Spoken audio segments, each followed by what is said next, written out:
See, that's why we just predict everything that you never know is going to happen, and then you win, right? Like I predicted OG to win TI. Yeah, I'm one in however many billion people that's going to be doing that. Anyway, let's look at the game. Carl just throws his hands up in the air. I never predicted this. Yeah, so I don't know how to go from that one. Personally, I had OG dead last at TI, and I'm not ashamed to say I was wrong. You were following the Team Liquid guide when it came to that one. But hey, we have different teams, very beautiful teams. Team versus Mineski into game 2. I gotta say though, Mineski are definitely owning when it comes to the cosmetic. Like their VS has the wings. It looks beautiful. Even the Ridgeback Ursa. The Medusa's got every single cosmetic known to person. Febby's glistening. The Doom has that huge-ass hand. He just rips it up, and yeah. But Team on the other hand, very disappointing. Apart from their Monkey King. Because they're just Dota players, Toby. All right, us in NA, we don't care about any fancy swords. We're just trying to play some Dotes. And you don't need the bling. Yeah, getting into the draft. I like what Team like tried to do. Their draft was open until that very last pick. But the issue I have is that you know it's an Envy Sven. So it becomes, okay, do we want Lina mid or do we want a last pick Gunner's hero? The problem is they need this last pick to do so much, and they're unable to edit their draft in any other manner that it feels like they don't have a perfect last pick. I think that Monkey King is nice, but we're going to need one of those like mid-1 level performances from Gunner. He's got to dominate his lane and then start rotating, taking over the map, and that's so difficult against these Silence and Mineski. And a Medusa mid isn't really a super favored matchup for Monkey King anyway, though you can juke the snake if you're quick. I'd like to see... With the Mischief? With the Mischief, indeed. They reworked that, right? So it's... So now it's like either you take the burn, but you don't take the damage? Or I believe you take the burn, but not the damage. Yeah. However, Mystic Snake is... yeah, so that's how it works. That's how it works. It steals mana no matter what. It makes you immune to damage briefly rather than invulnerable. Yeah. But it's more about like not tanking huge snake damage. That's the key. And you can win this matchup specifically if you are great in the first couple of waves. Fun lanes for Mineski to actually roll out with. So they put the Doombringer for KP up on the top lane. This is kind of very reminiscent of how KP always used to play these melee 3 positions, I use with like air quotes. And then they put down on the off lane, like Moon takes the Ursa to work with Ninja Boogie against Brax. So it's a little bit more of a harder lane for Brax, but it looks like Brax, judging by his item build, was very aware this is going to happen to him. 3 Mangos down, shield 6 Tangos. This is the way to play it, though. You've got a triple stun lane. You know you want to aggro tri-lane. There's no reason to put the Sven safe and then throw your LC to the Wolves up top. It's still a tough lane against Avenge Ursa, but in the safe lane, you have a lot more options in terms of like getting gold, getting experience. You can push the lane and pull, and you're just more protected by your tower. You don't want to be all the way up top by your lonesome. Febby rotates in towards the mid lane, gets a good fissure block onto Gunner. Gonna cause him to cop a lot more damage than he probably wanted to. But he has the salve available, and we'll burn that now. But this battle up on top lane has been very kind of funny. Like, Newsham's gonna be almost like soloing KP, pushing him back underneath the tier 1 tower, while Mike has been battling against Febby. With that rotation over, however, Mike just tries to push Febby, KP back underneath that tier 1 tower, and like a little bit further. Both teams doing a good job where up top, it's cool how different lanes need to do different things, right? So up top you have a tri-lane, so they want to deny back. Now they have lane control in front of the Radiant tier 1. Bottom lane, you're trying to push into the LC so that Ninja Boogie can pull the side camp. And this is optimal because of just the way these hero matchups go. But you know, see, Brax is level 3 with 3 Mangos. So he's very healthy, and that Q nuke is going to guarantee the next, what, 5 archers? He is doing great down here under the circumstances. Yeah. What was it? 13-1 versus the Legion with 9 for 0, and that was even taking 1 from the side camp. Yep. It really feels so good for Eternal Envy though. Like, look at his CS on the board. 13-12 for this Ven. So much denial, so much money, and this is the type of start that you want to have for Team.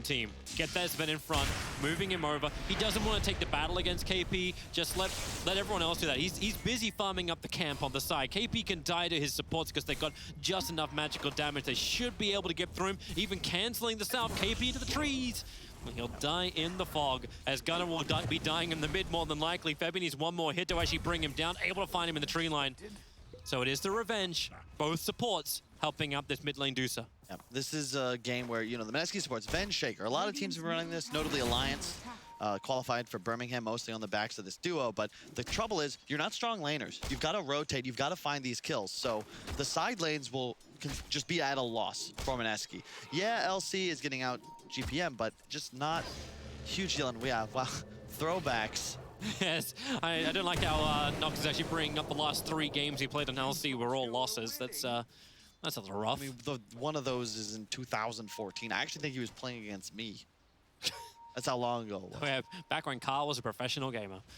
Actually, really wasn't that long ago for you, man. I'll tell me about it. Yushim, Fissure, gonna come in from Febby. And Ajit having that second point up in the Mystic Snake will give him some space. Gunner just trying to create some space of his own with the Boundless Strike. It's just 1 stun, and it's still enough to stop Medusa from getting that last hit into the retreating support of Yushim. But man, that really helps Dusa. Regeneration rune and the top river that Febby has been babysitting. This is, we watched Envy play. Extra Mike though, he cancels it before it gets full duration. We watched Envy play a Sven before, and if I recall correctly, I don't remember if they lost or not, but it was a tough game because he wasn't getting this hard free farm.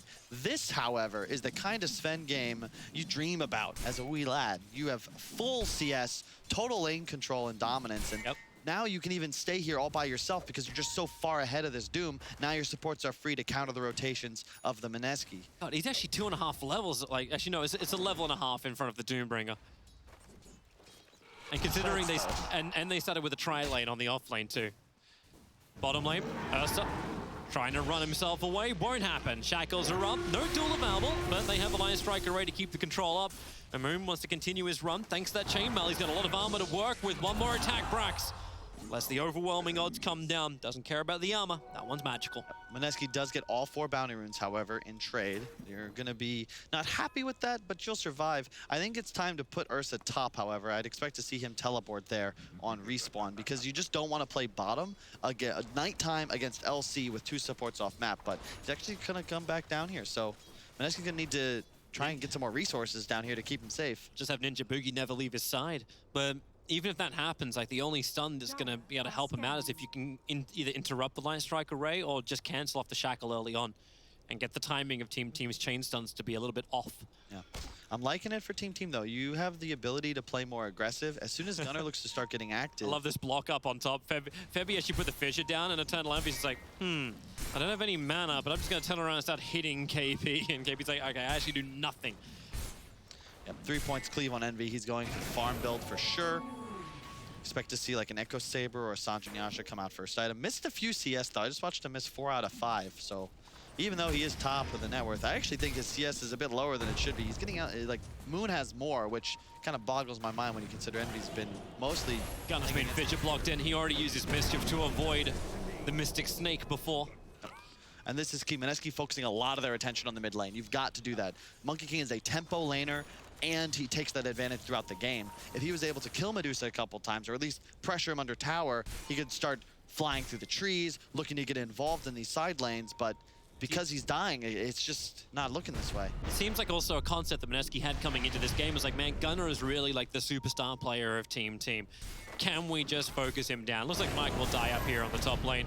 The support is coming in, however, into a Wukong's command from Gunner. No, he's just going to jump himself down, and they focus their attention over towards KP. Looking for that buffed up damage. One more hit, plus the swing from Envy will find the rebuttal. Actually, I say rebuttal. Mike is still alive, hiding in the tree line, so there is no rebuttal yet unless they can find that initial kill, which they cannot do. And damn, he's keeping up the chase, Gunner. You focus me in mid, I'll rotate top. Stick charges, tries to dodge it with Mischief. The Stormbolt is out from Envy, and they'll get the swing. Envy with the double kill, God Strength, and they're gonna get more. Chaining through, Febby overstaying his welcome. Mike is actually tipping him while they're chasing him underneath the tier 1 tower. Objective-based tipping. Yeah, teams are having a lot of fun at this tournament, especially these two. You know, the memes like Team is like swapping roster every couple of weeks, coming to the event, and just like, yeah, let's just have some fun. Maybe win it, why not? Yeah. Mineski playing with their ex. They're X, actually. That's too soon, Kyle. Too soon. You got to dive bottom, though. Tons of TPs, however. Yeah, you've got already Shaman on the ground. Extra support on the way through Ice Mike 88. But Moon, he's really been hunting down Brax. He's got 6 stacks currently on those Fury swipes. He just wants more time to beat into Brax, and he gets that time. Created by Febby, who just splits this fight with the fissure. This is the downside, right? We were talking about the importance of having a mid-hero rotate. Gunnar loves to do this, but on heroes like, you know, Kunkka, like Ember, it's easy. When you're playing a Monkey King and you're not ahead, you need time to recover. He's sitting mid. If he were one of the heroes teleporting, maybe that goes a bit differently, but instead it's both supports, and there's nothing you can do. You can try and save your LC for some time, but he's just not able to go up against that Ursa, and that's why you pick it as Mineski, because throughout the entire game, if you get that damage advantage, LC's got no choice but to run away. You can't duel there. It's the damage that also doesn't drop off, right? Like, because you just keep stacking and stacking.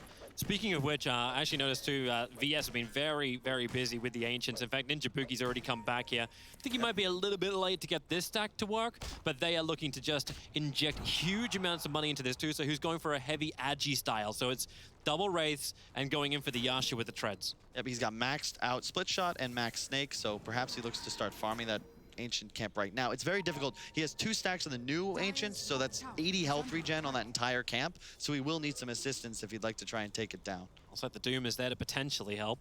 Like, got the regen aura at least. I lied, it's 10 each. I don't know why I thought it was 20. That must have been changed, because I swear it was 20, but it was probably something like 9 months ago that I just never recognized. It's fine, Kyle. So it's possible to do it as Deuce, you just got to kill off those little ones, but it's very inefficient without Avenge and maybe another item. Having a bounty runes to spawn soon as well. Well, if they can take the 10-minute bounty runes, he'll have enough to pick up the Blade of Alacrity. Envy gets top tower. He's still having a free game. He is solo. 4.9k in the net worth. When I say that, he now hits 5k just because he gets an entire creep wave. And the Echo Saber is done. So that's already out. And there's your 10-minute bounty runes. This is the best item for acceleration on a Sven. And in addition, it's just great for as the game as it progresses. Going for mid. Sorry, I thought Nushin was going to actually attack with the shackles. So what you got to do is team. You need to activate these cores, get the towers early, because as soon as Medusa gets Scotty and an item here and there, it's way harder for Sven to play Dota. Ninja throws out the wave of terror. At least there'll be some negative armor. He's waiting for a good stun timing, way to chain it. Sven into the God of Strength. There's your magic missile up, the jump up. Gunnar, is he going to come back down again? You've got Ursa in the back line, just ripping apart the supports. The shackle is good with the Stonegaze, turning on for the Deucer. Nicely leveled up early on, but no one else is really there apart from Envy, who's doomed up, chasing down KP. He's got more than enough damage and more than enough health to tank through that. Febby, naughty. You don't get to steal anything like this. He's looking for a control onto Envy, but the cleave damage. They have to back out. Monkey King bounces forward. They're looking to cut off Mineski in their retreat. Febby, one more attack. Michael claimed that one. Ninja Boogie. Oh, he's moving in together. They actually walk into each other. They bump their heads together. Hold him and duel him. Pulling back in the Ursa. No, you didn't want that. Unless they can keep the chain stuns up. He can't get the last swing in. Brax. Oh, the team is there to save him.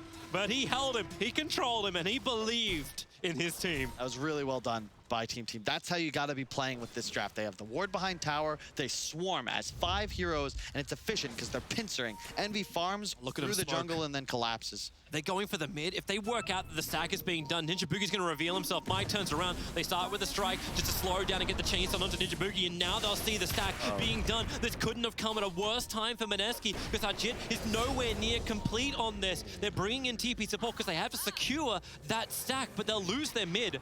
The Mass Serpent wards are already dropped from Team, giving that pressure. They're just not strong enough quite yet to contest the stack. They have no ult on Envy. I suppose under Shrine as well. Wards were also dropped on the tier 1, which does fall. So Team doing a good job. The game is stabilized, but I think if you're the side of Team, you've got to get active sooner rather than later on the back of Envy's Blink, which will be finished in about a minute or 2.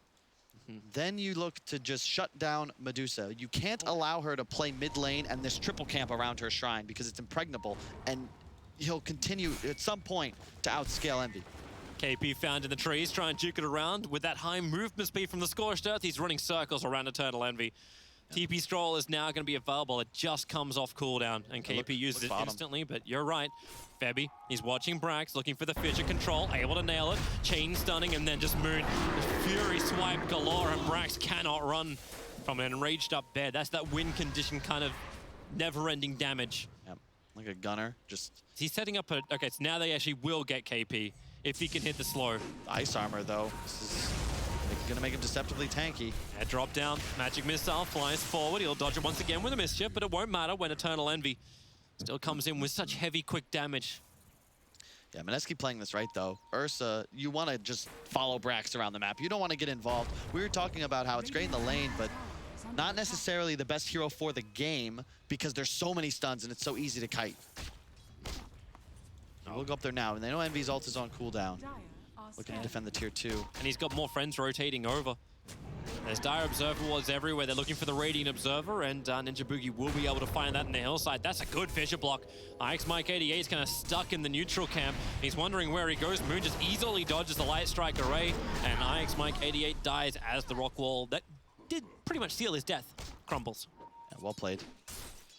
It's tough. Like Team, they're the ones that feel pressured to make all these moves, and they're doing a good job. But you can see Ajit is just farming mid, retreating to his jungle. He's going to stack Ancients here, just continuously getting about 500 GPM out of this triple camp, and the waves middle as well. You can see the heat map. Thank you. He pretty simple game for him. Camps on the side and mid lane. That almost looks like the black hole little screenshot. It's tough.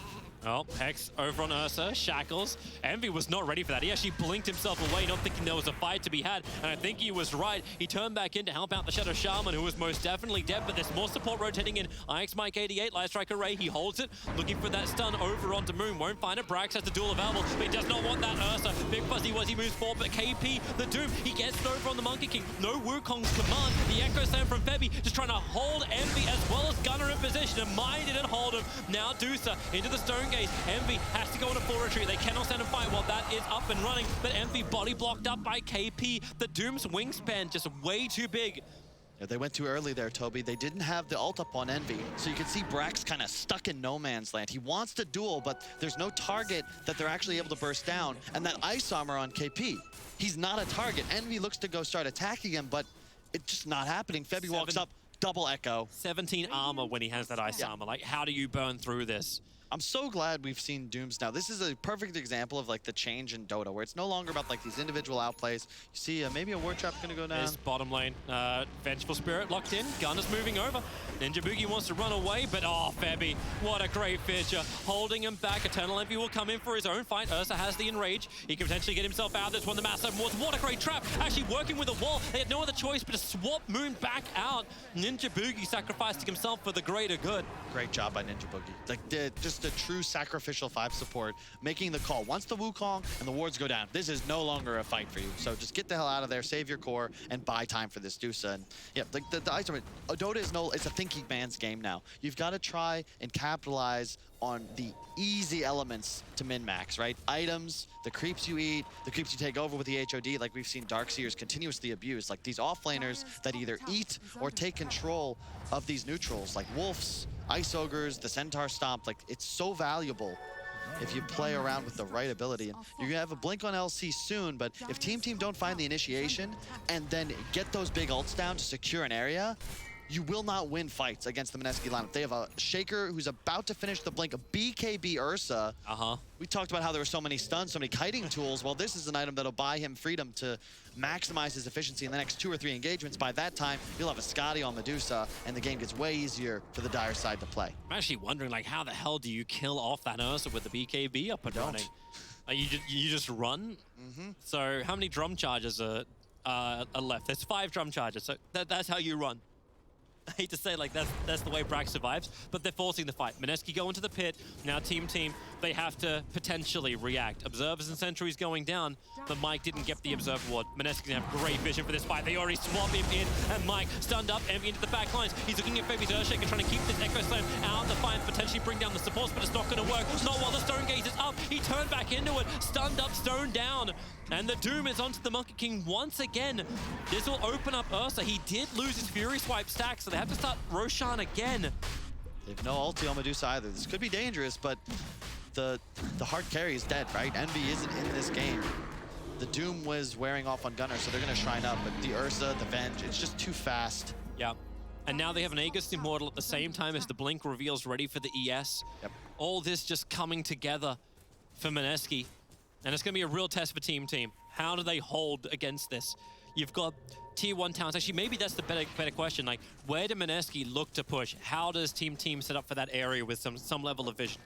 It's tough. They've been playing so aggressively that their cores really aren't online. And the downside of buying these Blink Daggers is that they provide no stats. You're not accelerating any faster because of them. You have to then use them to find kills or in some way abuse positioning to gain some sort of gold advantage. But that's just not been the case thus far. And Ajit, they're just farming. Team just forces the issue up on top. Febby, there's your Echo Slam, but he only hit Shadow Shaman.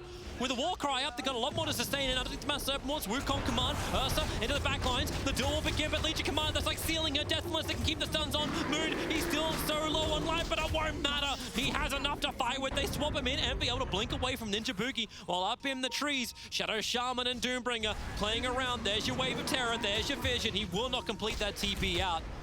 They don't even have Ajit, Toby. He's farming middle, pushing down that tier 1. And oh boy, it's the BKB on Moon. Like, you can't play this aggressively as Team anymore. It's no longer your side of the map.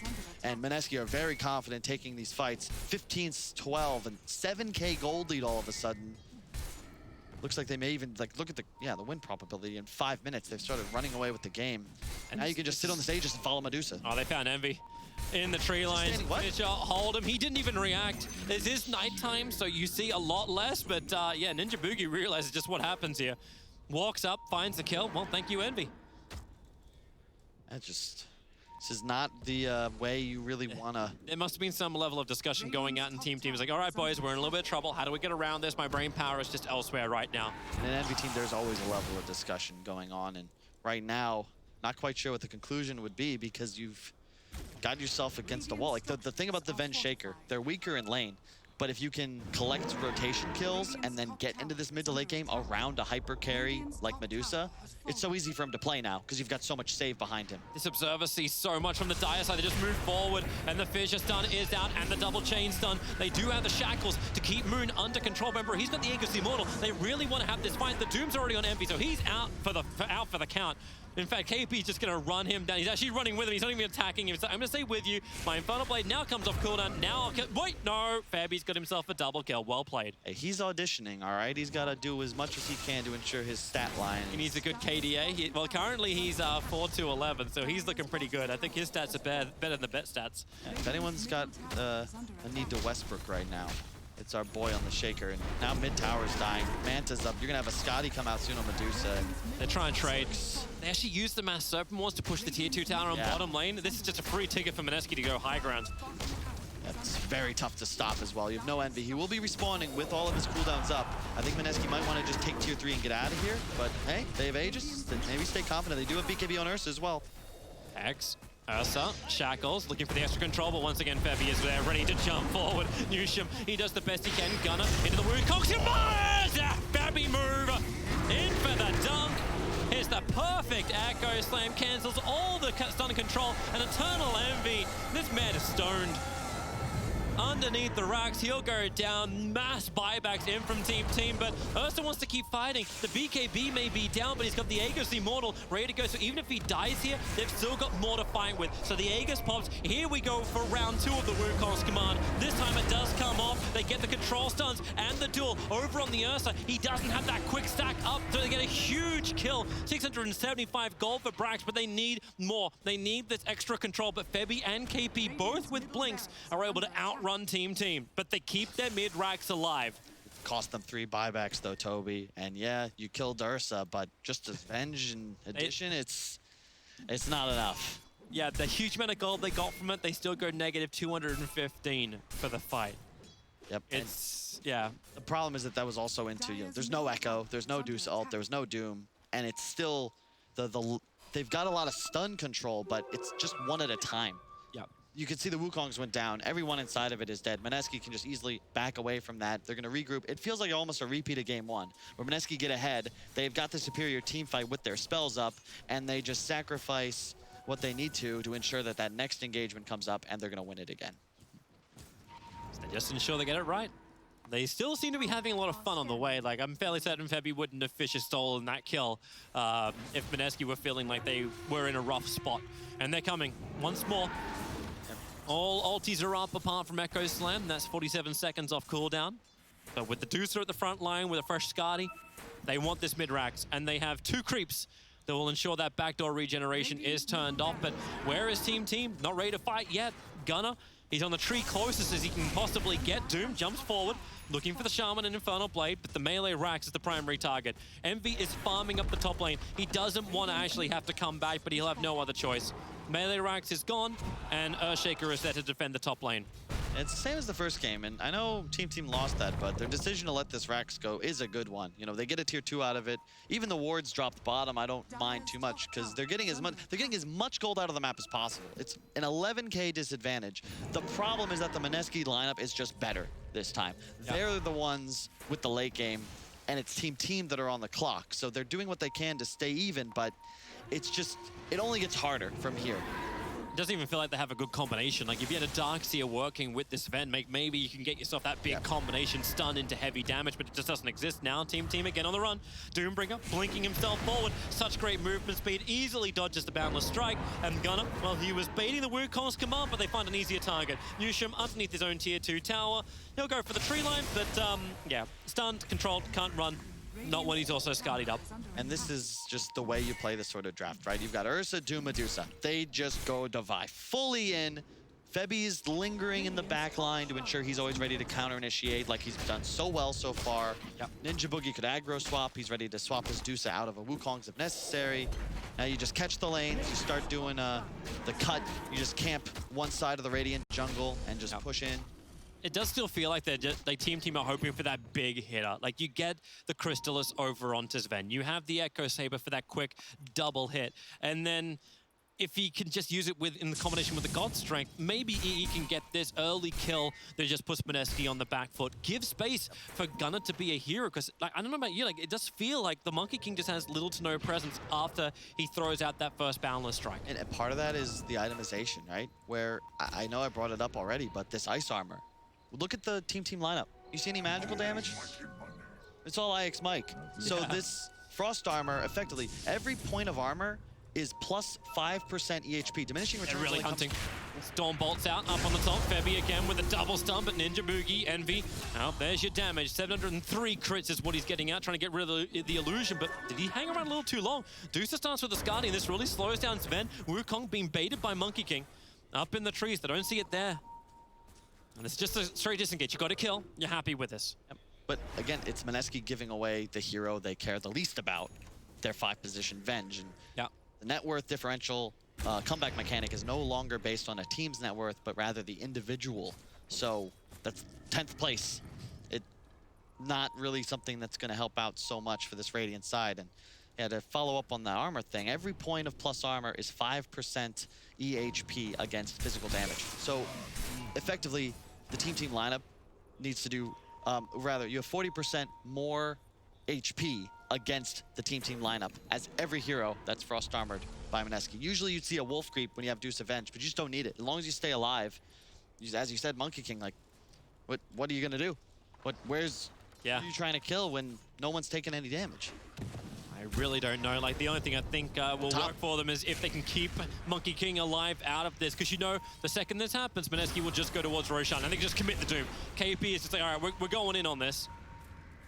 They want that Monkey King down. They've got him. 75 seconds without buyback, and Roshan just spawned up. And they are fully aware of this Mineski. They will take Roshan, and then on the back of this second Aegis, they all look to take a second lane of Frax. You can almost hear them talking about it. Like, I'm sure KP, you don't want to use Doom, but the moment he recognizes, wait, there's no buyback on this hero, yeah, you find that kill, because it's going to guarantee the Roche for free, and now you have the space to go push tier 2. Gonna be quick about this. Bottom lane's being pushed in by Eternal Envy. Now, there is fortification available for the Dire side, so they can slow down this type of push. Exactly what happens. Double TPs arrive. They'll have to clean up the Mass Serpent wards, but they've already taken Roshan, and look at KP. So quickly to the front lines. The Stormbolt comes out, Newsham. He's like, please, take me. Leave EE alone, and take me instead. Someone was going to have to die there. Febby blindly fissured, trying to interrupt the TP, but It's all good. You're going to take the one. Top lane was pushed, and now if you're quick about it, Mineski, you can just look to march down bottom lane. I like that Ajit actually, he perked up a bottle earlier. He had a DD before. It was for a DD. Now he's got an Arcane in there, and he'll have a Butterfly as soon as he gets just 300 more gold. That's the timing for you to go high ground. Oh, he's almost killed off Brax. That Blade Ball didn't protect him. The Stormball fights forward, but he's still protected by the BKB. Eternal Envy, he wants to pump this damage into something. They need some extra control. Febby, he's waiting in the wings. Everyone, would you mind grouping up for me? Two heroes together. The Aegis Immortal will pop. Now into the Wukong's going to make KP. He jumped in. He cancels it. Febby follows up with the Echo Slam. They have protection. And Envy, this damage output can finally start to kick in underneath the Wukong's command. Have they got the damage output? No, they definitely do not. They just lost their core so quickly. Envy is isolated on the bottom, and Medusa is arrived, which means this fight is over, and maybe even the game. 77 seconds without Envy. He committed his buyback into that Daedalus, which is why there's nothing left in the tank, and maybe for Newsham as well. He's in the trees with no way to cut free. He will go down. That's all 5 heroes lost, and you've already got Medusa looking to finish it, attacking the tier 4 towers. This game, it really is over, and styling with the man to dodge, and he even gives him the props. Back and forward. Have some fun, but Mineski, they have it. GG is called from Mike88. A 2-0 victory for Mineski, pushing them forward into that upper bracket final and guaranteeing a top 4 position at ESL One Mumbai. I don't want to take anything away from Mineski's play. They were solid, they did their jobs, but this was a strategical victory. They were definitely more prepared. I think they shut down Gunnar well in both games. First game, it felt like they just sort of ignored Envy's impact, knowing that he wasn't going to be the one to get active in the mid game. Mineski was. They were always getting more towers. Their itemization was on point. Just simple. Remember day 1 when we're like, hey, EE, like, what is this point here? It's all about Gunnar. Like, when he played that Sven on day 1, it felt like this time around, like, there still wasn't the point. You came in with some heavy damage, you hit pretty hard, but where was the follow-up? Where was the ability to have that kind of like, hey, one of our cores is going to really take off? If you're going to beat a Medusa, you've got to kill his tier 1 early, and you've got to deny the triple camp on bottom shrine. Never happened. Ajit had one of the easiest Dusa games I've seen in a while. Just pretty much hung out, and eventually he's like, yeah, I'm fine enough. Let's get involved, guys. Let's, you know, is this time to win and perfectly execute our plan? I think it is. And Mineski, they deserve this victory. They 2-0 out team who will drop to the lower bracket. But Mineski, they got a date with I can't believe I'm saying this. It's Mineski versus Na'Vi in the upper bracket final.